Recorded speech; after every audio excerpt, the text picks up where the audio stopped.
বাজেটের প্রস্তাব এবার রূপায়ণের পালা।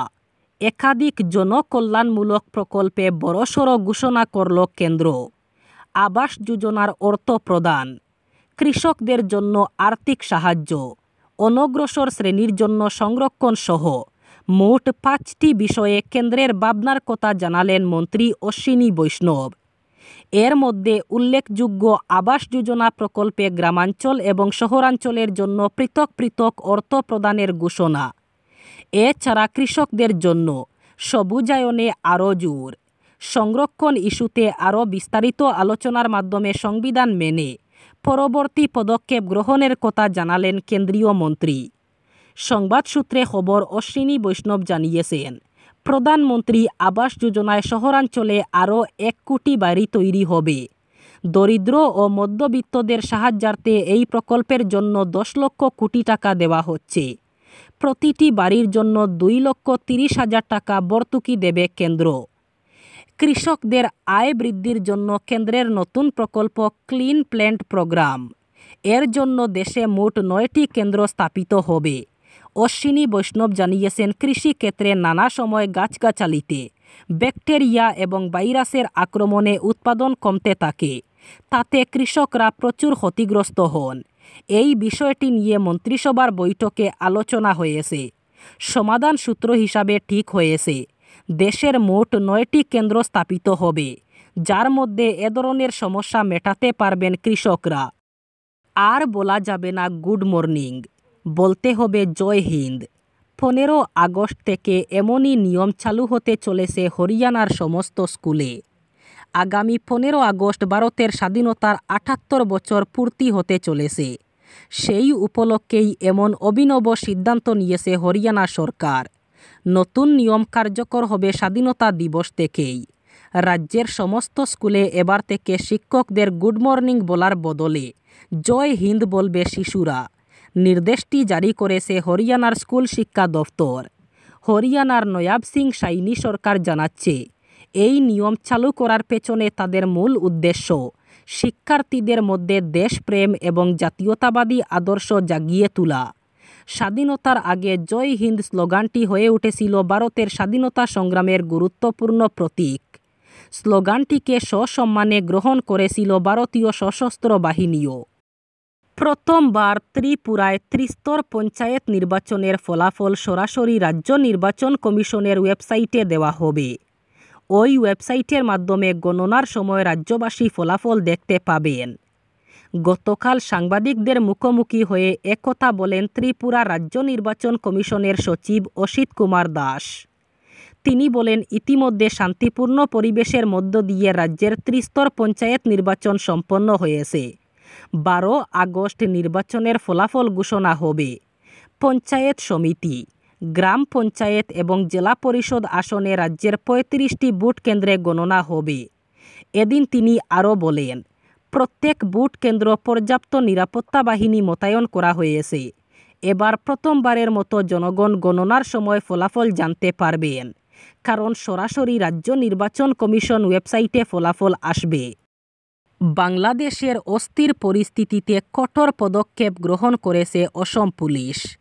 রাজ্যের সীমান্ত দিয়ে ভারতে প্রবেশ করা অনুপ্রবেশকারীদের বিরুদ্ধে কঠোরভাবে আইনি ব্যবস্থা নিতে বদ্ধপরিকর পুলিশ প্রশাসন। তবে বাংলাদেশ থেকে ভারতীয় পাসপোর্টধারীদের নির্দিষ্ট ডেজিগনেশন পয়েন্ট দিয়ে অসমে প্রবেশের জন্য কড়া নির্দেশ জারি করা হয়েছে। একথা জানান অসম পুলিশের ডিজিপি জিপি সিং। 15 আগস্ট স্বাধীনতা দিবসের আগে রাজ্যের আইন শৃঙ্খলা পর্যালোচনা বৈঠকের পর ডিজিপি জানান, রাজ্যের আন্তর্জাতিক সীমান্ত দিয়ে অভারতীয়দের অনুপ্রবেশ রুখতে প্রস্তুত রয়েছে অসম পুলিশ ও বিএসএফ। অবৈধভাবে প্রবেশের চেষ্টা রুখতে সীমান্ত এলাকায় কঠোর নজরদারি রয়েছে। অসমে ইতিমধ্যেই ক্ষুদ্র ক্ষুদ্র বাংলাদেশের সৃষ্টি হয়েছে। সরকার এবং আইনের প্রতি ভয় থাকার জন্য বাংলাদেশের মতো পরিস্থিতি সৃষ্টি হচ্ছে না। যেদিন এই ভয় দূর হবে সেদিনই অসমের কিছু অঞ্চলে আমরা বাংলাদেশের মতো পরিস্থিতি দেখতে পাব। অসমের কয়েকটি জেলায় হিন্দুর পরিসংখ্যা হ্রাস পেয়েছে। এভাবে রাজ্যের মুখ্যমন্ত্রী হিমন্ত বিশ্ব শর্মা যে মন্তব্য করেছেন সে নিয়ে তীব্র প্রতিক্রিয়া ব্যক্ত করেছেন এআইইউডিএফের সুপ্রিমো তথা প্রাক্তন সাংসদ বদরুদ্দিন আজমল।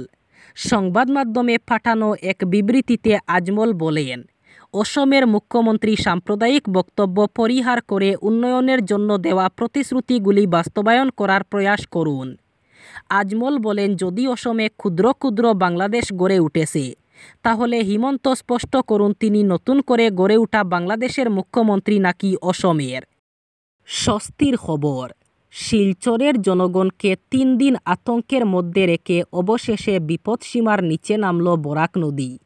শনিবার দুপুরে শিলচর অন্নপূর্ণা ঘাটে বরাকের জল বিপদসীমার নিচে নেমে দাঁড়িয়েছে 19.80 মিটার, যেখানে নদীর বিপদসূচক চিহ্ন 19.83 মিটার। গত কয়েক ঘন্টায় নদীর জল কমেছে 4 সেন্টিমিটার।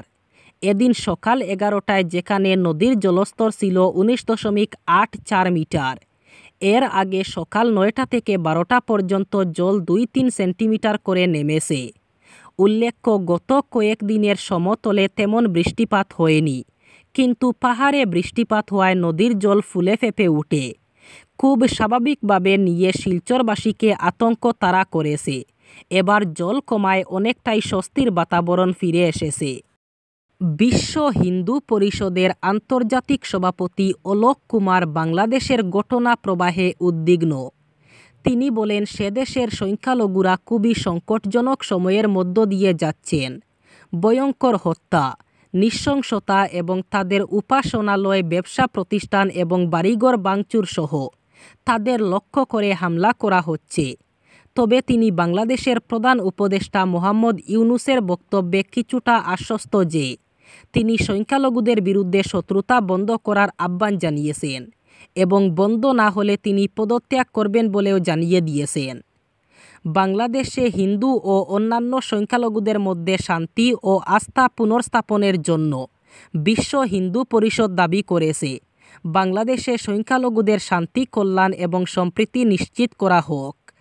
যেসব পরিবারের সদস্য নিহত অথবা ক্ষতিগ্রস্ত হয়েছেন তাদের পরিবারকে ক্ষতিপূরণ দেওয়া হোক এবং দোষী ব্যক্তিদের আইনের আওতায় এনে বিচার করা হোক, আইন অনুযায়ী শাস্তি দেওয়া হোক।